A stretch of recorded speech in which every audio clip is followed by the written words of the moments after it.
there are parents who bring their children or child to school. Pero, dun na natatapos. Hahatid lang nila sa school, wala na silang pakialam kung anong ginagawa. Magre-recommend kami, Mami, Daddy, pwede po ba ganito? Hindi naman nila nagagawa sa bahay kasi daw busy. Mami, Daddy, please, wag munang magpadala ng mga ganitong pagkain. Wag naman muna puro juice, tubig lang muna. Wag mo naman puro mga chicken joy, padala kayo gulay. Kasi marami ako, busy ako sa trabaho. Ganon, no? Naintindihan naman namin yon. Kaya lang kasi, hindi nasusunod yung gusto natin mangyari para din sa bata.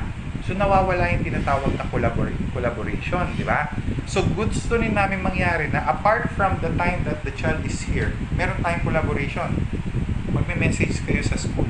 Teacher, napansin namin, simula nung ganito yung ginagawa niya. Okay, Mami, ganito kasi ginagawa namin sa school. So, ganito ang gawin nyo dyan. Di ba?